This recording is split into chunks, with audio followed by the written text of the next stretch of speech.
All right, we're live. My name is Attorney Vincent Davis, and this is Meet the Experts, Meet the CPS Experts. Tonight, my expert host and guest host is Attorney Elizabeth Jacobo. Hi, Ms. Jacobo. How are you? Hi, Vince. I'm doing good. Really good. For our viewers, why don't you do me a favor and give them a little background about yourself and about your experience? Currently, Elizabeth and I work together, but give them a little background, Elizabeth. Sure. I have been a dependency attorney for approximately 13 years, and I grew up in East LA. And I went to East LA College, and I transferred to UCLA, and then I went over to Southwestern, and I just went to school as an adult, and so I really appreciate the opportunity I have and the opportunity I get now to defend parents against DCFS or CPS. Um, they are definitely the enemy when it comes to parents. Are not really your friend. And so I do work with Vince and I enjoy it. We fight the department and we try and get people their kids back. That's our job. How long have you been an attorney, Liz? 13 years. Okay. And So I've been doing this all my life. where did you go to law school? I went to law school in Southwestern in Okay. downtown LA. I don't know if you remember this, but do you know when we first met? I remember our paths crossing over at, the courthouse, but I don't remember exactly when we first met. It's been a long time though, right? It's been maybe a decade. Yeah. Do you Maybe remember when we first met? I do remember. You were opposing counsel on a case. Okay. I think I had the father and you had the mother, Okay. and they were opposed to each other, Ooh. and the case was coming down towards an end, and we were started arguing about the exit order, the custody and visitation exit order. And Okay. I remember you kicked my butt in that case. I mean, you totally shocked me, Thank you. and I thought, the first thing I thought was, I didn't realize Lato had quality attorneys like that. But don't get me wrong, Lato does have, some good Right. quality attorneys, and that's the first time that we met. And I walked out of the courtroom shaking my head that day because you really gave me a run for my money, which I didn't expect at all. Wow. Thank you. That's quite a compliment. I appreciate that. I've never told you that, have I? No, you never told me that story. Okay, so what we're going to do this evening, we're going to try to take some comments from the audience, from the different social media platforms that we're simulcasting to tonight. And we're going to, if you guys have questions, go ahead and ask your questions in the comment section, and Liz and I will try to answer those questions. Elizabeth, are you working on any interesting cases right now? Yeah, I actually have one on Wednesday, I think, coming up. It is an interesting case. The department, these people were the parents for a long time, foster parents, and then they adopted um, these little guys. And then they were accusing them of neglect just about a couple months after they finalized their adoption, and now they don't want to even give reunification services back. So we have a tough fight ahead of us, Vince. We really do. What's Wednesday? Is it a trial or something? It's the adjudication about the jurisdiction itself to start off with, and problem is there is a little bit of maybe a tad bit of medical neglect that I think our client would even see was, they could have done a little bit better and get the child to the doctor sooner. But I mean, some of the things that they're alleging are beyond that. So it's not really something we can, negotiate on that. We're going to have to just go piece by piece on what the department really has as far as evidence goes. Are you subpoenaing any witnesses, planning on cross-examining any witnesses during the trial? Well, the biggest thing is the disposition because it's a no FR recommendation. So we've got a bigger um, trial lined up for that, where we're going to have some testimony from. Um, I think mom's attorney may have even looked into getting an expert to talk about bond between the parents and the children because of the no FR rec. So it Okay. should be interesting. What about the social worker? Are you guys planning on Oh yeah, definitely. We're crossing the social worker tomorrow because there's been just so much blatant disregard even for the court's order. The court's made some pretty decent orders as far as contact is concerned with the family, and they actually hired us because they have been just changing the orders on them with visitation and giving them a real hard time, and blatantly just actually sending texts that say they don't care what the judge says, they're not going to follow an order. So we're happy to share that with the court tomorrow too. I Oh, mean Wednesday. that's always good, sharing those types of texts. Yeah, that's going to be good. Here's a question from Miss Hicks. Miss Hicks says, "Can you guys explain the difference between assault against a child versus child abuse versus the social worker just feeling like the discipline methods are inappropriate?" What do you say to that question, Liz? Okay. I guess it depends on, I don't know if you're asking it because it was worded that way to you. Um, but inappropriate discipline, I would say, is when we maybe use an object to strike our children, because that's not allowed. There's age appropriate discipline. We still should be allowed to spank our children, as long as it's age appropriate. And it's that usually means using your hand, not using any other object. um Assault and versus abuse, I mean, those are pretty strong words, so that's going to entail a different kind of conduct on the parent's part.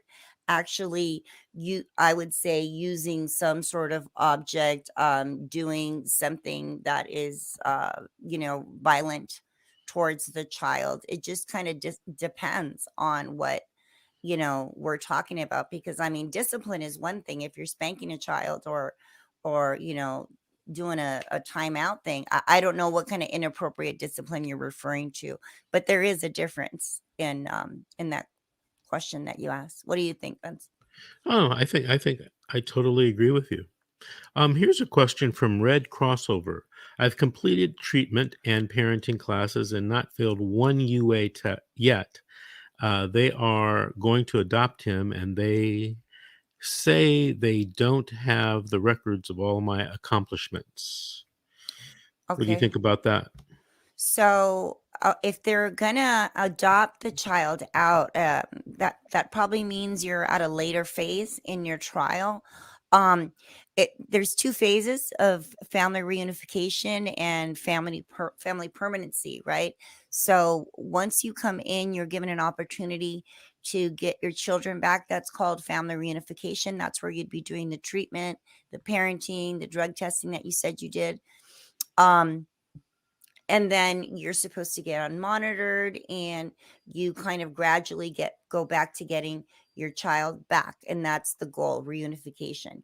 If they're saying that the goal is adoption, that means that they're at permanency phase. So what you're going to need to do is, before that hearing, which I'm assuming is a 2-6 hearing, you would have to file some documents to put the brakes on that, or else the court will go ahead and terminate your parental rights. I hope you have an attorney, court appointed or otherwise, so that they could help you prepare those documents.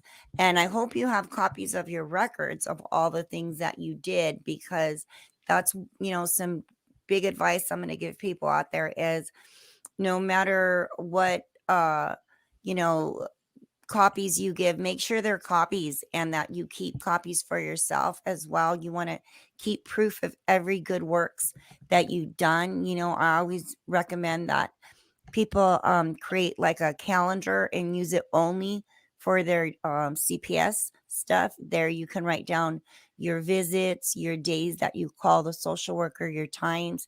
Keep track of everything. That way you can take that to court with you too. You can show your lawyer. It makes for good record keeping, and it's just common sense. It works out as a good plan. All right, Elizabeth, here's a question from Leah Morales. When can I expect my lawyer, Ladle, to contact me? My court date was November 9 last week, and he never spoke to me, and I have yet to hear from him. What should we tell Leah? Leah, I would say reach out to them through maybe you have their email. That's always a good method. Nowadays, we've got a lot of virtual appearances and in person appearances, and they get a little confusing. And I think that at the very least, most attorneys are always checking their emails. So if you give them an email, let them know you'd like a follow up on what happened in court because you were confused. They should be, happy to be able to answer that question. And if not, you can always reach out to the whatever ladle firm head it is. They all have a leader, and you can reach out to one of them if you can't get your lawyer directly. Very good. Here we have Aaron Carranza. Aaron is the host of a Tuesday night show at 7 p.m. Pacific time here on these same social media platforms. And she is known as the CPS Family Reunification Coach and Motivation Oh, Coach. cool. So, what happens is, a lot of people, the court takes jurisdiction over their kids after the juris and the dispositional hearing. And a lot of people don't focus on their reunification services or they get in such a rut that, they don't do Yeah. the services, right? Yeah. And everybody in the system thinks, oh, they can just do them just like that. But there's other issues going on. Yeah. They may have a little depression or a lot of depression because their kids aren't home. They're outside in a strange foster home. And, sometimes they may just not feel like doing the reunification services. Right. I had a client one time that really made me think of this service that we give, and Aaron is a great coach. Um, I had a client that was ordered to take drug testing, and just between you and I knew, or I felt I knew, that he was not using drugs. That Hmm. never was an issue. There were other issues, but drugs wasn't one of them. Right. But you know how it goes. You're at the disposition hearing, and the judge says, I order you to do drug counseling and drug testing. Right. And although he would go to the counseling sessions, he wouldn't do the testing. I mean, he was always missing and he always had some type of reason. Some of them seemed legitimate reasons. Some Hmm. of them, to me, didn't seem legitimate. And I finally got to know him, talk more and more and more to him. And he finally opened up to me. And it was just an issue of motivation. It was an issue that he hated the fact that a judge could make him go take a drug test when he knew that he didn't have a drug problem. Yeah. And I needed to talk to him to convince him, to go do this. We took the case up on appeal. But while it was pending on appeal, the time was ticking away. Yeah. The 2-1E hearing was approaching, and That's the bad you know, part. he needed to do the testing. So I finally convinced him, but man, it was a job. And that I didn't feel that that was part of my legal services, Yeah. but it was something that he needed. And I was thinking, if he needs this, there must be a lot of other people that need this. And I just really Exactly. never thought about that over the years. So I Mm. talked to Erin, who had her own case. We didn't represent Erin. She had her own case in another county. And we were talking about it, and so she came up with this idea of maybe you should offer coaching, Mr. Davis, to these people. And I said, well, if you help me, I'll do that. So we do that on Tuesday nights at 7 p.m. Oh, wow. I didn't know uh, that. I know, I know. You know, I was talking to someone in the office today, Elizabeth, one of the other attorneys, and I was telling him about one of the shows, and he Uh-huh. said, I know you had a radio show. I've never listened to it, but I didn't know you did live streams during the week. And I said, yeah, there's several live streams on, sometimes multiple times a day. Right. So I need to tell more people about it Yeah, so well, that they'll know. I found out from the last great invitation you gave me, but then it got me interested, so I did start to follow up and follow you after. Okay, here's Becky. Becky's from Vermont. Can this program help with someone in Vermont? Becky, the answer is yes. I'm not licensed in Vermont. Neither is you're not licensed in Vermont, are you, Elizabeth? No, only in Cali. Okay. A lot of our attorneys in the office are licensed in other states. Right. And I didn't know that, and I was surprised. Um, there's somebody that's licensed in 3 states, but, Yeah, you have an impressive, list of the people that work with you, you really do. yeah. So, Becky, yes, we can do some consulting or coaching, but give us a call, 888 Okay, here is Carissa. Carissa, hire a private attorney, SAP, that specializes in child protective services. Do it SAP. They've been doing these court cases behind closed doors due to COVID, and no one has been allowed in the courtroom, and the Zoom phone calls, etc., do not come through. Fa- Faded hire private attorney ASAP. I put that up there, Elizabeth, because I wanted to ask you a question. How do you think COVID has affected these cases, I or was has just it talking about that. really affected these cases? Because Uh, I go to courtrooms and it's like, oh, COVID, it was just a thing, nothing happened, everything's cool. What do you think? I'm really concerned about the long-term effects of COVID. Um, I see problems coming up right now, as a matter of fact, because what you had was, especially with the visitation orders with COVID, that really created a barrier for our parents to have decent contact with their children. And they were just getting away with it. You weren't able to see your kids, you had to see them only on Zoom. Some people didn't have the capability to do that or the resources, a phone that did that. And they just make the orders like everybody can deal with it, and it's very hard, especially being an attorney. Um, I mean, now I'm getting more used to the whole virtual world that we work in, but it was really difficult in the beginning for myself too, transitioning to taking on new clients that you've never met before. Just reading their reports, electronically, turning in their paperwork electronically, and not getting that personal, kind of touch that you're used to when you see somebody in person. So I think it's, in some ways, the court itself, though, I know runs a little smoother, because I think there was a lot of things that we had on calendar that maybe didn't need as much time and could be done, via Zoom. Um, but I mean, I was just in court today, Vince, which I hadn't been in a long time. I thought we were going to do it via WebEx, and I'm emailing and I'm telling them I'm on the WebEx, da da da da, and they let me know that my client's there. And so, yeah, I had to do the whole trip over to Monterey Park today, as a matter of fact, and it was virtually pretty empty, not too many people there, you know.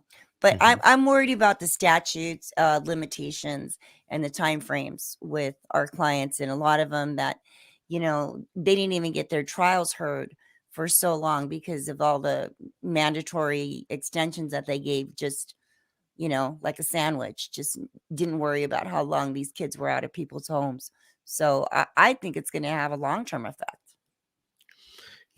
I want to see if I can play this video clip of this movie. I don't know if you heard about this movie, Elizabeth, but it's called Failure to Protect.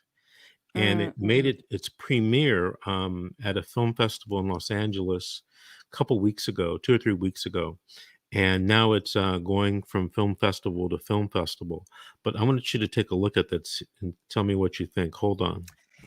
Is this the one that you guys were They talking say about? that they're interested in taking care of the little innocent ones.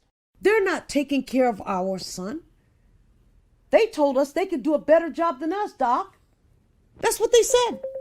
If I could say anything to a mother who just got their children detained, you're in a crisis.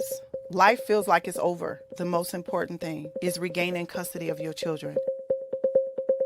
The child welfare system at its core is designed to protect children who need protection. Okay, and that's key, is who need protection. So social workers, out of fear, will remove more children rather than only remove those children that truly need to be removed.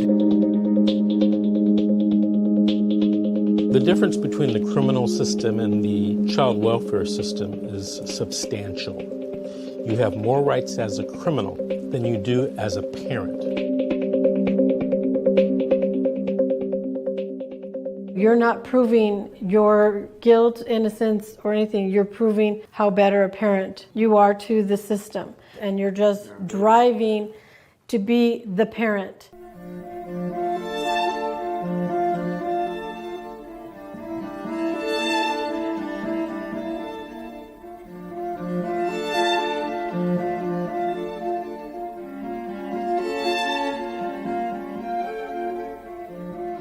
Typically associate blessing with this fictional, painless existence and things going as we think they should.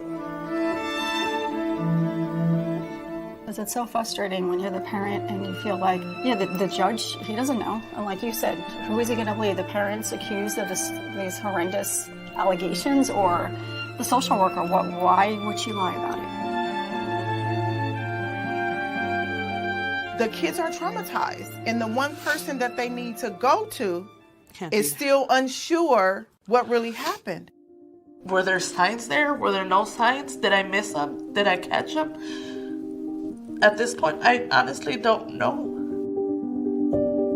Families only get a finite amount of time to reunify.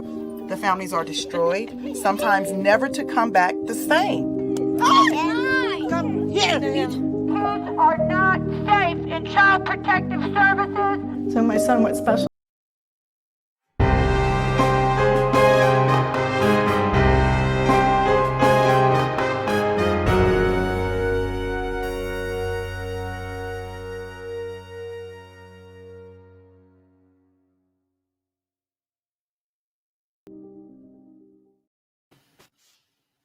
Wow, that's heavy. I haven't seen it. I do want to see it now. Yeah, it is. The gentleman who made it, his name is Jeremy. I forget his last name, but he interviewed me probably 3 years ago, and I had forgotten all about the movie and the project. And I thought, honestly, he never put it together. And then here he is launching it at a premiere, and he calls me up and he says, "Hey, the premiere is in a couple Saturdays. Sure would like you to go." And went down to LA Live, and it was there was a film festival going on, and it was part of that film festival. Oh, nice. But that movie, now he's submitting it into, and it won an award at the film festival, from what I understand. And he's going on the road with this movie, going from film festival to film festival. Awesome. So I had an interesting conversation with him about the movie afterwards, and I said, "Hey, man, this could be like, any other movie. You could do, this is episode 1. You should keep doing this, Yeah. Every couple years." And he said, it was a lot of work, but he's a filmmaker, and he was doing other documentaries, other films about other stuff, in life, and he wasn't going to focus on this CPS issue. But he told me something interesting. He says, in all the cases that your law firm does, and how long you've been doing it, 30 some years, he says, I bet you have a lot of stories that could be told. And I said, well, I do. And so he says, well, I asked him, I said, well, would you give me the template? on how to do something like this? And he said, yes. And he Oh, said, one wow. of the, he said, one of the most important things is, the funding, Yeah. and in the movie, which was really interesting to me. I mean, you had Judge Nash there, right? Right. I saw that. You had, attorney Robert Powell, you had attorney Sean McMillan, real heavyweights in this area. Um, and they had social workers. No social workers were in the trailers, but they actually had social workers who were on some of these cases. They Mm. showed pictures of, film of the children, and then these people going to court. And I was wondering how they got permission to do all of that Right. Yeah. from these confidential cases. But it was interesting. I thought it was a very good movie, especially if you didn't know anything about the system, and about child abuse and about social workers taking away your kids. But the reason why I'm bringing this up is if you have any interesting stories, please let me know, because we've started to make our own movie. Oh, wow. Yeah. So we're torn right now about whether to focus on one family or multiple families. In this movie, they focused on I think it was 3 or 4 families, and it was not happy endings, right? Hmm. Which I thought was realistic when I first heard about the movie and everything. I thought, well, everybody likes a happy ending. These are going to Right. end, the right way. With it, families reunited, and it wasn't like that. It wasn't like that at all. And it kind of was kind of a gut punch to make you realize, hey, when you remember when they detained all those kids that were coming across the border, quote unquote, illegally, and Yeah. they What did they separated, do with them? yeah, they separated them from their parents, and then the country went, up in arms and Right. outraged, Oh, uh, yeah. on you know, and I thought to myself, well, they do this every day Every day. in juvenile courts around the state of California, all over the United States. And I don't know if you know this because we get calls on the radio show. They have the same system in Canada, the UK, Australia, New Zealand. Oh, and it's not Um, working there, and they still do it everywhere. Um, you know, about the kids being removed. I have this. It irks me with the logic that the court uses, that you can't just, when your kids are removed from you, they are just up and taken away. The children that have lived in the home with there's only these people all their life, they're 5, 6 years old or what have you, and then they get placed in foster care, and the judge is going to make a determination, on some cases where these kids have been there, I guess going on the 12 months, you know, but that they're more stable there than they were with their own parents, and they don't want to just pluck them out of there. Well, you plucked them out of the home that they lived in for 6 or 7 years. They've only been here a year. What's your logic? It drives me nuts with that. Oh, they're stable now. Well, let's get them stable with their parents, because sometimes it seems like the goal is family reunification, except for when it's not, and you got those cases, Vince, that the people are doing everything that they asked them to do, and they're right. still not wanting to give the kids back, and it has to do with behavior things, or, um, oh, they're more stable here. And I just think that that's a bunch of crap. And, it shouldn't be, it's not the law. That's for sure. All right, here's a question from Laura Sanchez. I'm in LA County. My question to you is, my 10-year-old daughter hasn't been wanting to talk to me. Don't know for what reason. But yesterday I asked her why she doesn't want to talk to me, and she just said, I don't want to talk to you anymore. I think the foster mother is giving me, her, and my 15-year-old too much free time. Just to say that my 10-year-old has a boyfriend. She's Oh, FaceTiming him on her tablet, and the foster mom is just sitting there and not doing anything about it. The foster mother also adopted two, and then it stops, I guess, two children. What do you think about that, Elizabeth? That common problem that happens a lot of times. Kids that are middle school age, teenagers will get taken out of the home and they get more freedom in a foster home a lot of times than we would allow them in our own home, yet we're the neglectful parent. So I mean, in those cases, I think you probably have to try and use some flies with sugar and talk to the CSW about their extensive use of the tablets and stuff, and maybe they can talk to the foster mom, unless because it sounds like you don't have a good relationship to ask foster mom directly, but you should start with that. And you're still the mom. You're still the mom, so you still get to tell your kids, you know what, you shouldn't be on the phone that often, or and if they say, well, so and so let us, then talk to the CSW, because I can't think that they would think that that's healthy either. Nobody needs too much FaceTime with devices, and kids, that's all they want to do these days. And of course, they don't want to visit with you or talk to you or do your visit, but bring that up that way, or try and do some, your kids are 15 and 10. Hopefully you're doing some conjoint counseling with them. That's always helpful, to reunify. I talking about discipline of children, and when they get in foster homes, some children find it an easier place because there's not a lot of discipline. I haven't told this story in a long time, but many years ago, when I was first on the panel, like 20 years ago, 25 years ago, I represented a guy who was an illegal immigrant who came to this country. He got married to a woman, and they had a baby. But this woman had an older child, a daughter, and they were staunch Catholics from Mexico. And the daughter was a teenage girl. She might have been about 15, 14, 15.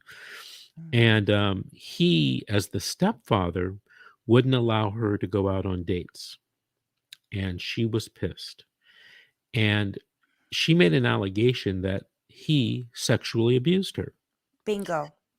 And and here's the story. The story gets more interesting. He swears to me up and down when they had the courthouse in Van Nuys. Do you remember that? They had those. No, I never been to that one. Okay. I wasn't there. Well, before the big building in Monterey Park, half of the dependency courts were in Van Nuys and bungalows. Oh. And we were standing outside in the bungalow, and he was, telling me how this is, all of these allegations are not true. Right. And I'm standing there thinking, well, damn, he's really adamant about this. Maybe he's telling me the truth. Mm-hmm. Well, we had the trial, and I cross-examined the girl, and she's like 15, so she's kind of sophisticated. She's able to follow her story and follow whatever she's saying. Right. And of course, the judge sustains the petition, Mm-hmm. and the kids are removed, the baby and the girl. And the girl got to go to a foster home where she basically got to do whatever she wanted. Right. Now, they decided to criminally prosecute the guy. Ooh. He was convicted, and then he was deported after serving a sentence. He was deported back to Mexico. And, several years go by. And I used to have an office when Stephanie Davis and I were partners. We had an office on Wilshire Boulevard between Normandy and Western, the old Paramount Plaza buildings. And we had something called a Fijian suite where, you rented the office, you shared reception with other attorneys, you shared a conference room with other attorneys, and you shared a law library with other attorneys. Now, remember, at this time, there's no internet. There's nothing like that. Yeah. So everyone used the library. Go to Right. the books. Right. So one day I'm in the law library, and I look over and I see this young woman sitting there, and she's doing research, and it's obvious she's doing research for one of the other attorneys, on the floor. They used to send their clerks and paralegals in there all the time. And I recognized her. It was the girl from this trial. The And stepdaughter. yes. And I didn't say anything. I didn't say anything. I just went about my business and I left. Case is long closed. My Right. guy, he's been deported. And I see her a couple more times over the next couple of weeks in the library. Okay. Finally, she approaches me. She says, "Excuse me." And I said, "Yes." She goes, "Are you Mr. Davis?" I said, "Yes, I am." Now I know who she is, Mm-hmm. but I'm acting like I don't know. Right. And she says, "You don't remember me, do you?" And I said, "Well, to tell you the truth, I do remember you." Mm-hmm. She said, "Yeah." She says, I want to tell you something." I said, "What?" She says, "That case ruined my life." And I'm thinking, well, maybe Ruin your life. yeah, Yeah. maybe my guy, did something to her, and her life is Right. ruined, right? Right. And then she says, "I lied." Oh. She says, "I lied." And she said, "I lied because he was too strict. He Wow. wouldn't let me go on dates and out with my friends, and my mother wouldn't do anything about it. Mm. So I found out from people at school how to get him out of our house. Mm. And it was to make a false accusation of sex abuse." Now, listen, does sex abuse happen to kids? Yeah. Yes, it does. Yes, it does. I'm just talking about this one case. Right. And what she really, really regretted was that her half brother, remember the baby that was Oh born, yeah. grew up without a father. Oh. And because of that, he got involved in the gang scene and the drug dealing because he Right. had no, according to her, male motto, That sucks. right? Yeah, and it happens. Yeah. You And know. I I asked her, I said, "Well, are you guys able to contact him?" And she says, "No, we don't know what happened to him. He was deported back to Oh. Mexico. We never know. We tried to find him." And she says, "The reason why I'm approaching you is, do you know how to get in touch with him?" Oh wow. And I said, "No, since he had been incarcerated, I had no contact with him. And then when he was deported, the INS wasn't giving me any information Right. about how to keep in contact with him. I was his court-appointed attorney. Case closed. Lives ruined, families ruined, So all many because stories, right? yeah, Because she lied. right. When my sister she works as a teacher, and she'd invite me to career day. Oh no, it wasn't at that career day. It was at a different, it was at my son's middle school one. Um and I had went in, like it would like do a little, you'd go in this one and then they'd change 15 minutes and you'd go in another room, rotate is the word I was looking for, right? And so I came in right after this one woman. She was a social worker. And it was funny because I came in right after the social worker. And so I told the kids, whatever she just said, I'm going to tell you something totally different. I did. And you know what? And I told those kids, just, you speak up when somebody's hurting you. That's not what I'm suggesting. But you know what? We also know tricks that can be played by kids of your age, and you need to realize the consequences that you create. And I warn them about lying, you know, because, oh, I know how I can get to go to the mall, or I could get to go do this or whatever. I'll just say my stepdad hits me, or the big card, my stepdad is molesting me, which is horrible because obviously, our court system really conservative. Whoever it is, whatever they say, you're going down on that allegation, many times. So I've warned those kids not to tell lies, because it can't create. Look at what you said, that changed everybody's life, and it affected hers too. It's not like she walked away grinning. She did realize, that it was a huge price to pay. Right. So, There's so many stories like that. And, like, I'm not minimizing the fact that there is child abuse out there. Okay, right. I don't deny that. But, this system, although it's a great idea in theory, the implication or the application of it sometimes gets a little skewed. Right. And, in the quest to win and to, protect children, sometimes, we lose sight of that. The other day, I was doing a closing argument in front of a judge, and, I basically said, Judge, the social worker's telling us you know, teenage girls don't lie. I said, you got any kids? Right?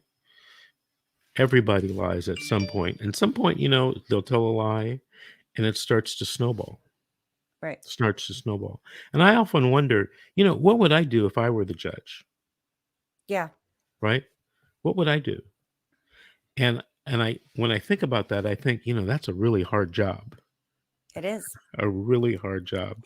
It is, And because you come at them, and I know you've been doing this way, a bit longer than me, but I know that most of the time the golden ticket, in your closing argument is logic, because you know eh, the the department does want to present a picture sometimes of children that that never lie, that and that's just not a reality. Children do lie. My own children lie. The judge's children lie.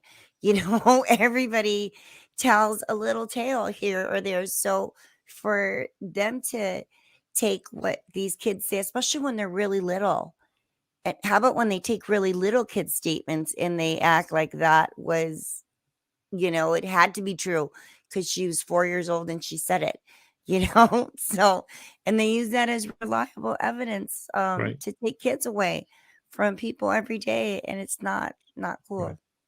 Here's a question from Melissa. Hi, I'm supposed to have visitation with my 2 kids for 2, I guess, hours. It's been 2 months, only saw kids once. They do not have enough people to follow the court orders. What do I do? What do you think? Well, I would be telling them you should tell your lawyer, because they do have to fight for you. Sometimes if you haven't had visits in 2 months, let's walk that matter on to get it in front of the court, because you're supposed to be able to see your kids weekly. you know I would suggest, though, for the meantime, make sure that you're reaching out to the social worker. There's a reason why. I mean, they're saying that they don't have enough people. um in our county, I know that in most counties, they have you offer somebody to do your live. They do a live scan and they get to be your monitor. So hopefully you have maybe friends or family that can avail themselves to you that would be willing to do the live scan, because the department does try to get away with that sometimes, that they don't have anybody to monitor the visits. I don't see how it's possible, but it does happen. So the alternative is to offer other people as monitors and to reach out to your attorney to see if they can walk the matter on, because that shouldn't be an acceptable um, thing that's going on with your kids. All right.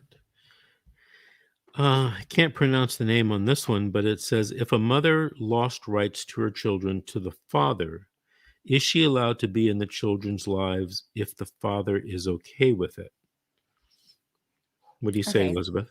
So losing rights is a big term. Losing rights means you're no longer the mother or the father. That's how we use it in independency. So you lost custody, it sounds like, more likely, and dad has custody of the child.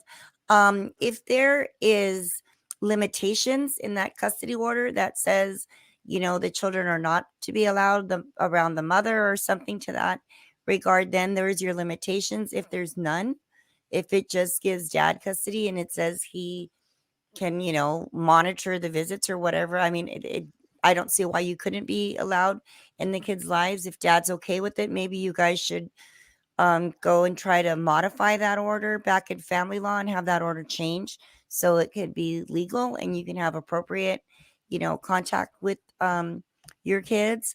I'm not sure why. Maybe didn't complete reunification and there's stuff you needed to do. So, as long as there's no limitations on the order itself that says you shouldn't be around them, and dad wants you to be around them, I don't see that it should be a problem. Okay.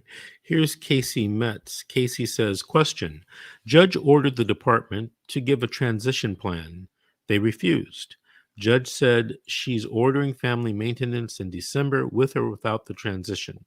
The department still has refused to do any transition and is following what they wanted.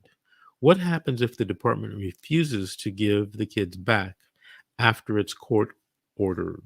Assuming this case is in California. Elizabeth, what do you say? No, the kids go back. If it's court ordered, the kids go back. So the department can not recommend for the kids to return. They can do that all they want, and the judge can over their objection return the children to the family. And once that order has been signed, the department can't interfere with that. That's a court order, and the children will and shall be returned back to the parents. And so it sounds like that's an indicator that if the court wants to do family maintenance, she's going to go home a parent in December. So let's just be patient. And if there's no transition plan, at the end of the day, the court is just going to be upset with the department. Maybe she'll sanction them, punish them for not doing what they needed to do. But it sounds like she's going to send them home no matter what. Have you ever come across a case or heard about a case where the judge has ordered the return of the child or children and the social worker refuses to do it? I've never heard of the social worker not actually physically giving the kids back when there's been a court order. But I did have a really funny case where the department was afraid to go out and detain the kid from a mom who I represented, that the court had signed the order for suitable placement and to have the kid detained. And the department never did that. They did, like, for years, they left the kid there, probably 2 years, until he got these really bad bed welts. And there was some worse kind of medical neglect that was going on that an ambulance had to be called. To where it wasn't mom's fault. She really was trying to help this kid, but with the means and the resources that she had, and he had been shot as a young teen. Yeah. And so he was disabled and he was in a wheelchair. And I think that was part of the department's fear, was like, they didn't want to go out there and physically take this kid who didn't want to physically go with them, and I know they take kids kicking and screaming all the time, but I think maybe being that it wasn't a person with a disability, I think maybe they were a little cautious on that. So yeah, they left that kid there after he had been suitably placed for about a year and a half. Did they finally file another 342 petition, 380? I don't even know what they filed because he was really detained already, but they were able to finally detain him officially right before he turned 18, and they were trying to give him some ongoing resources, and mom just had it already with the department. I mean, that was a really crazy case. I'd never seen anything like that before, Vince. I went to a meeting at USC, and this is when I was at Ladle. But we had to go meet with all these doctors and experts and all this stuff on this panel that were kind of putting their 2 cents in on what was going on with this kid, because even though he was detained from his mother, the best thing was yet for the mom to be around the kid with no limitations, because she was all he had, kind of, and he was, he wasn't a paraplegic, but it was really bad. It was really bad. So he really depended on her a lot. So we had all these experts and social workers and different doctors, and that was one of pretty interesting cases that I had.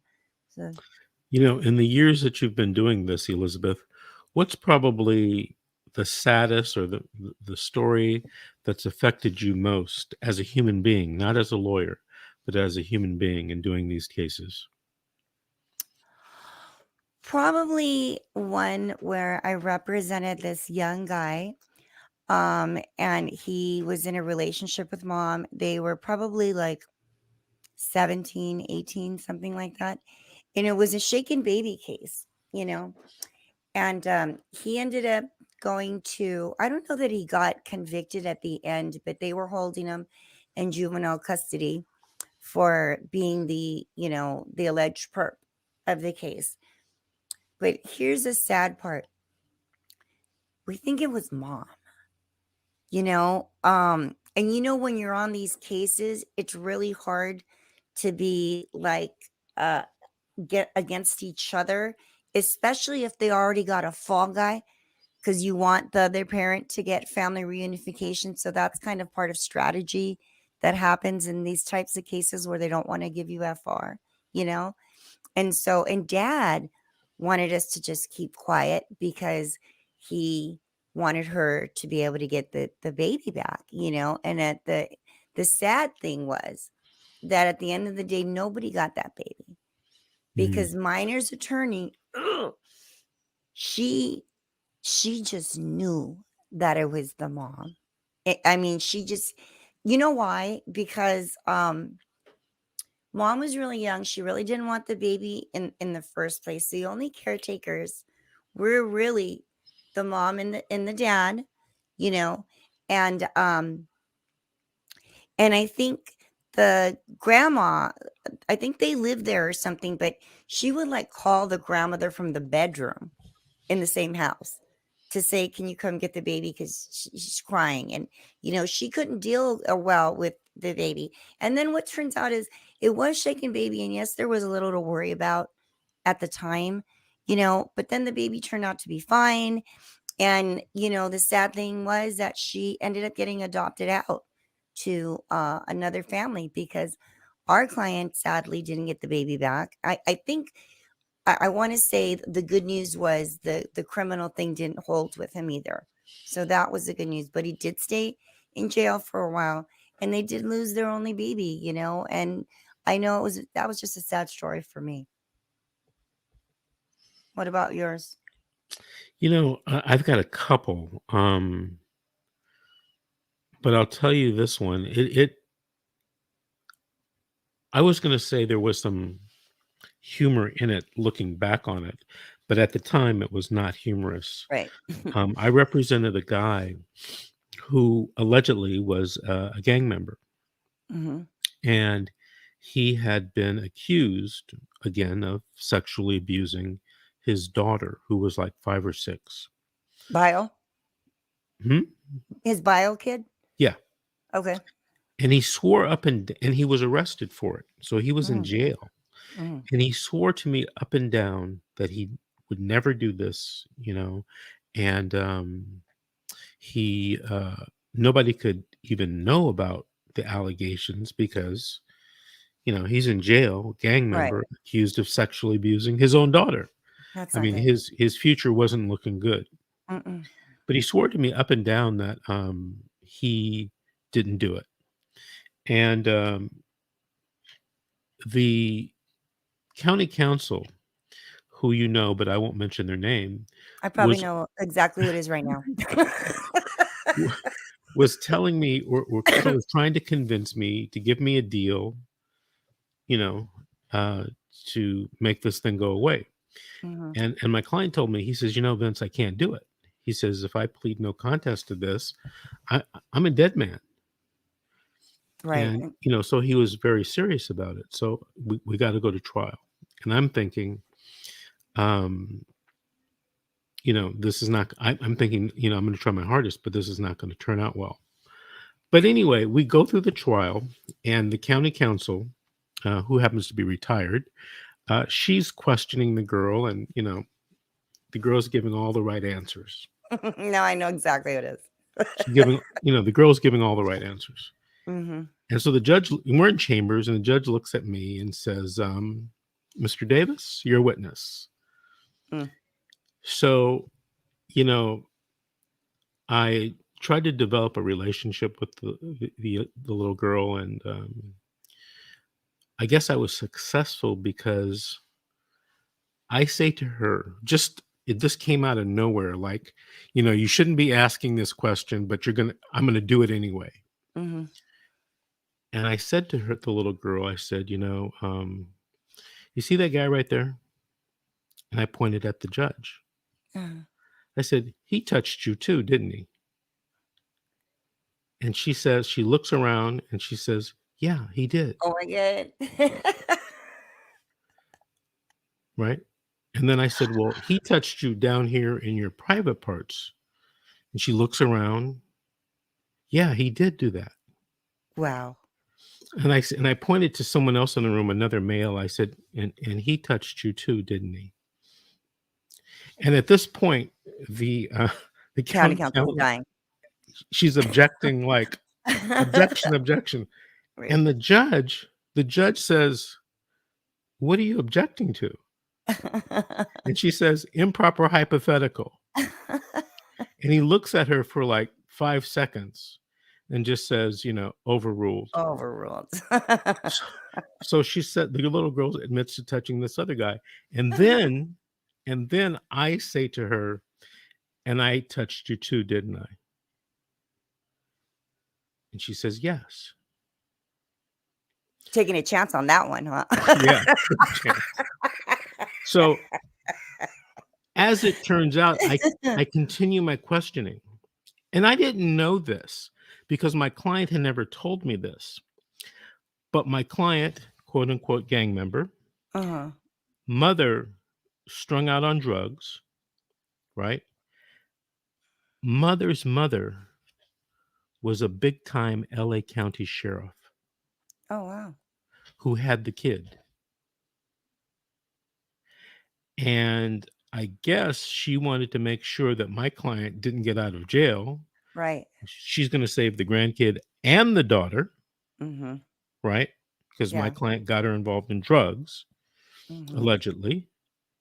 That'll take care of it both ways. Two Right. words. Mm-hmm. And I asked the girl, who told you to tell us this? Ooh, grandma. And she said, oh, my grandma.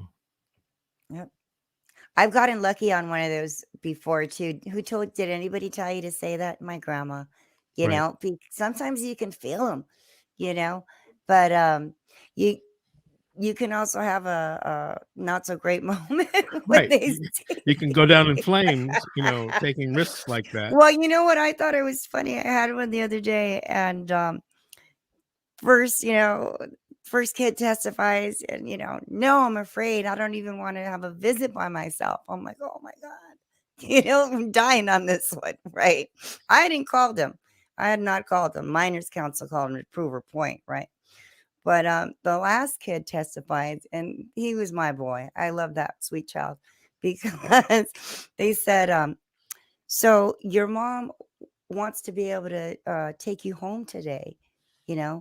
Would you be comfortable going home today? And the little boy goes, I'll give her a shot. All right. We have time for one more. Here we go. Elizabeth Jasmine Duarte. I'm homeless and I was a victim of human trafficking and I'm being accused falsely and DCFS took my kids. I lost my place.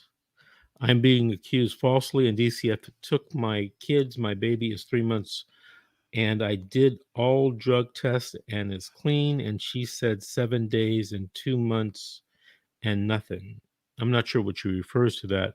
But Elizabeth, if this woman came into our office, what would you advise her?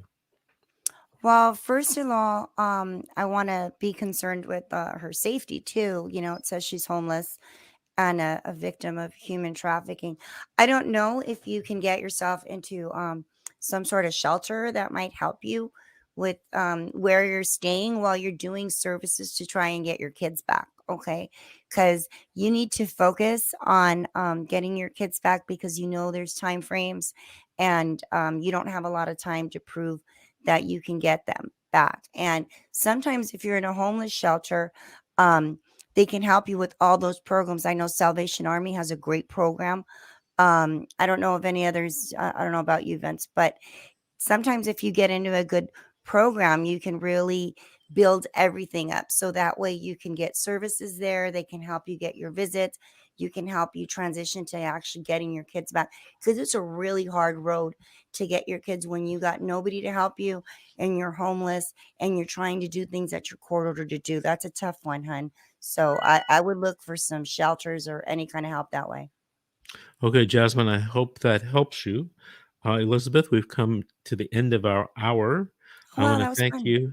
Thank you for being a host, a co-host this evening. I'm going to have the producer give you a call about appearing on some of our other shows during the week, our live streams.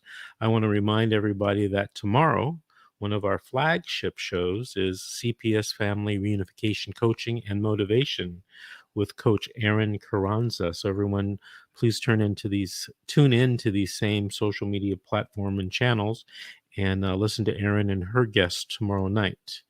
And All that's right, at 7, you said? 7 p.m. Pacific Yeah, time. okay, I'm gonna check that out. All right. Well, thank you, everyone, and good night. Thanks, Vince.